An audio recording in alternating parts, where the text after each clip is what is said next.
আমরা বিতাড়িত করতে পারতাম না। উনি ছিল বলেই আমরা পেরেছি, হাসিনাকে বিতাড়িত করেছি। যদি ডিজাইনার হয়ে থাকে, আমাদের মনে মগজে এই শহীদ তামান্না ঢুকিয়ে দেওয়ার একমাত্র ফয়সালাকারী ছিল এই খোদা তাআলা। উনার কারণেই আমরা 5 আগস্ট ঘটাতে পেরেছি। আর না হয় এই স্বৈর শাসক হাসিনাকে আমরা 20,000 পঙ্গুত্ব বরণ কেন, 1400 শহীদ কেন, 14,000 শহীদ হলেও আমরা বিতাড়িত করতে পারতাম না। কারণ আমরা দেখেন, এই যে এত বৈষম্য হচ্ছিল, আমরা কখনোই প্রতিবাদ করিনি। হঠাৎ করে আমাদের মধ্যে এত ক্ষিপ্ততা কেন চলে এসেছিল? আমরা কখনো কল্পনাও করতে পারিনি যে একটা সাউন্ড গ্রেনেডের শব্দ শুনলে পুরো এলাকা ফাঁকা হয়ে যেত।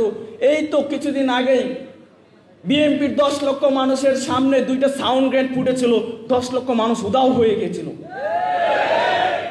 অথচ আমরা 200 পুলিশের সামনে ওরা ফায়ার করছে, আমার ভাই শহীদ হয়ে যাচ্ছে, আমরা একটা মানুষও নড়ি না, একটা মানুষও পিছু হটে যায় নাই, গলিতেও লুকাইনি। একজন শহীদ হচ্ছে তো আরেকজন এগিয়ে যাচ্ছি। আল্লাহ আমাদেরকে ফয়সালা দিয়েছিল, কিন্তু দুঃখের বিষয় ওই সময় আমাদের মনে মগজে ছিল এই বৈষম্য নিরসন করা, স্বৈর শাসককে ভেঙে দেয়া। আমরা স্বৈর শাসকের গদি লড়িয়ে দিয়েছি, ভেঙে দিয়েছি, কিন্তু বৈষম্য এখন অব্দি আমরা নির্মূল করতে পারিনি।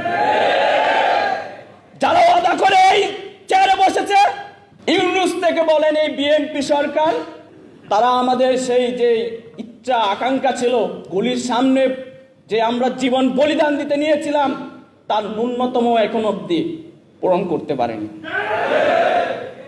যদি পূরণ করত, তাহলে আমার মতো হতভাগারা রাতের পর রাত 2 বছর হয়ে গেছে এত ট্রমাটাইজ থেকে নির্ঘুম থাকতো না।